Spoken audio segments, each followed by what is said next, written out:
Good morning सगळ्यांना. तर सकाळी सकाळी माझी तयारी चालूच होती. तर मला आज शेंगदाणे भाजून ठेवायचे होते.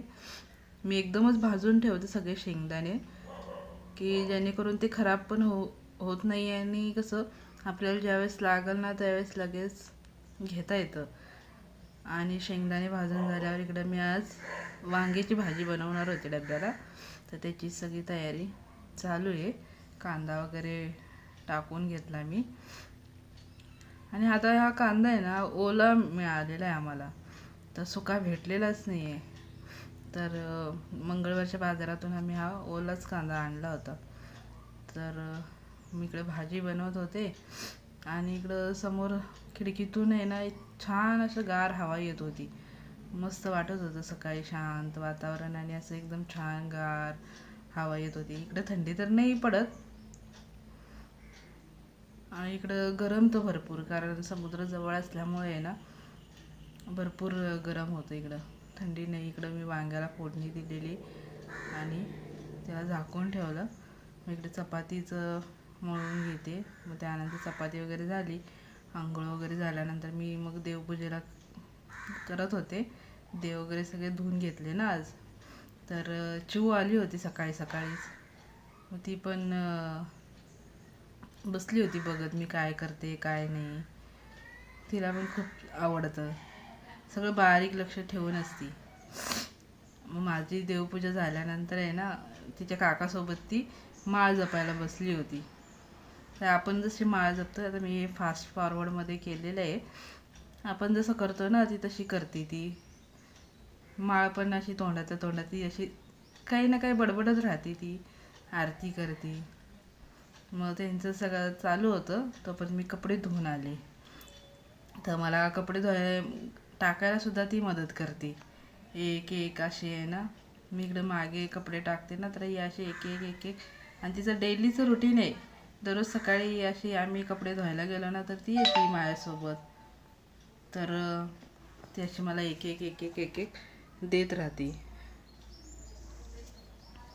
तिला खरं इतकं कामाची जसं हे आहे ना, छान वाटतं तिला.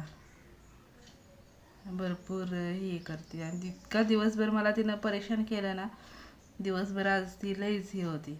मग मी माझ्या दुपारी सगळं आवरल्यानंतर आहे ना मी माझ्यासाठी कांद्याचा पराठा बनवला आणि मी हा पहिल्यांदाच खाल्ला, पण इतका छान आणि टेस्टी झाला ना मस्त. मी इंस्टाग्रामवरती आहे ना त्याची रील पाहत होते. तर म्हटलं आज नाश्त्याला आहे ना दुपारच्या बनवून पाहावं. तर खरंच इतकं छान बनतो ना कांद्याचा पराठा. आणि काहीच नाही लागत ना त्याला, फक्त कांदा आणि आपले चटणी, मीठ आणि मसाला वगैरे, थोडा गरम मसाला वगैरे असेल ना तर टाकायचा. खूप छान लागतो तो आणि एकदम क्रिस्पी क्रिस्पी छान लागतो. आणि मी तो टोमॅटो केचपसोबत आहे ना तर इतका छान लागला ना. दह्यासोबत तर मला असं वाटतं छान नाही लागणार, पण टोमॅटो केचपसोबत माझा इकडं बनलेला होता. आणि चहा पण झाला होता. आणि मी सगळं आवरून कामाला बसले. संध्याकाळी पाऊस पडत होता. तर चिऊ आली होती मला बोलवायला, पाऊस पडते बघायला. मग आम्ही बाहेर जाऊ पाऊस एन्जॉय करत होतो. खूप छान वातावरण, इतका छान मातीचा सुगंध येत होता ना. आम्ही दोघींनी खूप एन्जॉय करत होती. मी तिलाच काही काही करायला लावत होती आणि त्याशी थांबली होती बघत.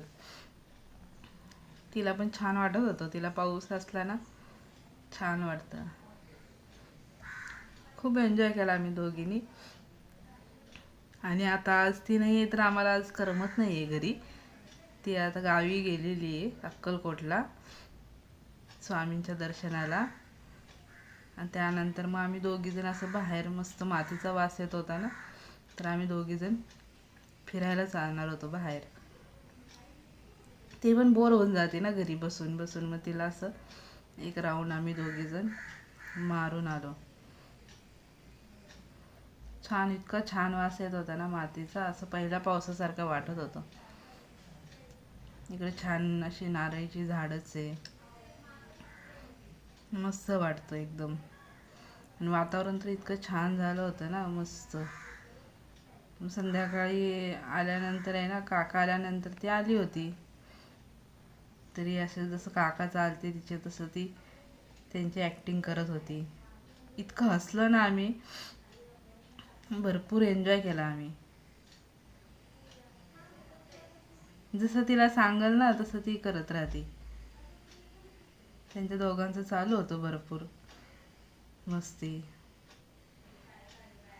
आणि तिला इथे लहान कोण नाही आहे तर आमच्यासोबतच जास्त ती खेळत राहते. आम्हीच तिच्यासाठी ही आहे, ही अशी तिची मस्ती चालूच होती. खूप छान. थँक्यू.